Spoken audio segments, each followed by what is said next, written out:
Hey Scorpio, this is Perrymore Tarot's daily reading for June 17th, 2025. This is for Scorpio.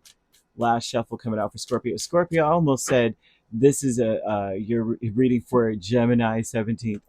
It's like I had to stop and think hard. Like, don't say June. I mean, don't say Gemini. Don't say. And I'm over here like, oh gosh, I got it all confused. But we have letting go as an energy over the whole reading. So in essence, I'm seeing people in your like your little field, your electromagnetic field that you're casting out with 5 foot radius energy. It feels like when people get around you, they are letting go, or they're in a space of saying doors are opening and these things are holding me back. And they may be more clear about what's holding them back now more than ever when they get in your space. And it is mostly because of your optimism about how you have walked away from things that at one point you really wanted and you thought would be something, right? And you may have told them this. It may be things that you were saying, listen, I all my life I had to fight and I got this, and then I walked away from it because it wasn't doing me any good. And you're showing people like they're when they get around you, they're just like, dude, the way that Scorpio thinks, it's just it reminds me that I'm holding on to something that's keeping me from going in doors I tried to open. Now they're opening it, and I'm sitting over here saying I don't know if I can do it, and it's mostly because of a lot of this. Most of the time with letting go, it's like you're letting go of things that don't actually really need you at this point, right? There's ways to to manage your situation, right? Let go of doing things a certain way, So I feel that optimism here with the Nine of Cups, Eight of Cups, Magician, and Hierophant, the awareness that you have to be optimistic that some things, what's meant for you is meant for you, right? And walking away doesn't mean goodbye forever. It just means that I can't keep doing the same thing over and over, expecting a different result. I need to see what else can be done. I feel like you need to believe in yourself. And there's a level of rebellion when I see this as well. And this looks like you need to get out of a comfort zone. This is about being flexible. I feel that a lot of this is about taking risks, right? And establishing my needs, right? And priorities. And so we're being optimistic about that. It's okay to walk away from something so you can go towards what you really want. The vast universe is Ace of Swords and the Two of Cups. It seems like when you're honest with yourself, things align, you know. And so there's an optimism that needs to come from all of this. It's like it's okay if I have to walk away. It's okay if whatever the case is, it's okay because I'm going to end up where I need to be. Yeah, I'm seeing angel number 1331, and that's a number of good fortune. It breaks down to a singular 8, but it's about having faith in yourself and having faith in your skills and your talents, knowing that your skills and talents are a tool that provides you with a bright future, or it will. You can't escape your skills and talents. I feel like I'm seeing you being transformed because I see that people around you have a big ego. I feel that these are some of the people you need to let go of. I feel that they make you feel like you won't have what you need without them. I feel that people are making you feel like you're not whole without them. That you basically that, right? And that maybe they may even be telling you you need to grow up, right? And they have changed you traumatic, or you may have changed drastically in someone's energy. I feel that this is a person who may have made you feel like you aren't wise, that you're not disciplined or organized enough, that you're too out there, kind of vibe. So I feel like Spirit is asking you to let them go. I feel like you need to ask your angels for assistance, especially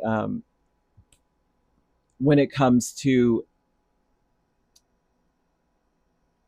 being in that situation. I feel that when someone around you is in that space, that you may control yourself, put yourself on some sort of timetable or some sort of rigorous something to try to keep things under control rather than allowing things to unfold naturally, especially when it comes to love. I feel that when it comes to love, that you should be friends first in that energy, right? If you're already in a romantic connection and it's a like, especially if it's long standing, I feel that you need to nurture the bonds of friendship with that within that relationship. But if this is new, especially if it's a newer relationship too, they're asking you to focus on being friends with this person and allowing things to unfold naturally from that state. We're not immediately jumping into the relationship, heavy breathing, calling the first night. You know what I mean? Not that you're doing that. I'm just showing. I'm seeing someone.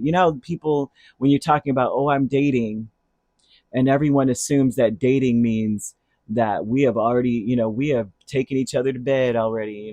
Only been one night, and I went on a date with them, and it's automatically like, oh, so you've already swapped DNA. Like, no. And not to say that there's anything wrong with that. I have nothing to say about that. What I'm saying is spirit is telling you to nurture that friendship energy and allow things to unfold naturally with this energy first, because I'm seeing that there's some stuff about them that you're going to need to work through. There's some battles that you're going to have to win first with their life. I feel that in love, especially if this is a new person, if you jump into it too quickly, you may find later that um, they're very egotistical, and they may be in a space where they are like, we need each other. And spirit wants you to say, in the infinity of life where I am, all is perfect, whole, and complete. You got to be there first. You got to be there, and then it will push you to be um, in that space, right? They want you to be generous with your spirit, right? Which is where we're saying, I want us to be honestly be friends with one another. I want that to be clear, like, just because, like, and to be honest with you, a lot of relationships, right? We wear hats. We wear many hats in relationships. You could be their spouse, you could be their wife or their husband, but you're also their parent, their sibling, their bestie. There also sometimes the sibling relationship could be on two different fronts, the besties, and we could also be rivals. And so there's a lot of hats that we wear. But what they want you to be generous with is that complicit energy of like, I want to get to know you so that we could be on the same page. Okay, so I'm just throwing that out there because that's what they're throwing out. Status quo is the King of Swords and the Fool. So this is about the people. This is a cycle of a collective biorhythm. So on the collective biorhythm, I feel that people are throwing caution to the wind and taking leaps of faith, taking risks. And that's what I was seeing at the very beginning. And here it comes. They're taking risks with the Fool, and they are open and flexible to learning new things and getting better. Okay, so I'm seeing that energy being very inspirational all the way across the board. And I feel when people get around you, they automatically are like, man, if Scorpio can walk away from something, especially if you walked away from a marriage that at one point you were like, oh my gosh, this person is everything. I just love them so much. And then you just said, I got to walk away because it doesn't work. It's not working for me. That is inspirational to people to say, you know what? You only, I gotta do what's best for me. You know what I mean? I feel that people are in that space. And then you got events, this travel energy, which tells me with lovers and the devil, I feel that a lot of people also are in the space of saying, I would choose the devil I know every time. But I feel that through your journey through life, right? The journey through life with you, you have learned that it's always best to choose different. If something does not work for me, then I need to choose something different than what I did before. I can't keep doing the same thing expecting a different result. That's insane. I'm seeing watermelon being something for you, and I'm talking about the fleshy part, not the rind, the color, the fruit, the scent, the flavor. And it helps one to have fun with their inner child. Spirit wants you to come back home to yourself. Don't This is for those who are dealing with this, that have dealt with an egotistical person that tried to shape and form you into someone who felt like you needed this person because you were too immature, you're undisciplined, you're disorganized and all that mess. Spirit's like, nah, bring your inner child back out, okay? And trust that what you need will be there, okay? With love, anything can be accomplished. Let go of whatever it is and go through the doors of opportunity here. Angel number 1331. I'm seeing that a piece of good advice, some moment of enlightenment, or a comforting message is on its way. and everything works in your favor when that number comes out. Everything. 1331 is the energy of good fortune. They're like, everything's gonna go your way. So I feel like you come through enough to say, once I see something's toxic, I choose different. Although whenever we choose something that's toxic, it always represents some crap that's within us, right? It's always some crap. And it also, to some degree, like, for some reason, the person that's not good for us seems so attractive, right? And so there's something about you going, yeah, I mean, I do love that toxic person, but at the same time, or this toxic behavior, like, I love smoking, but I know that I got to change my behavior because I'm on a, I got a trach now, kind of. I'm oh gosh, me and my dark humor, I apologize. Woo.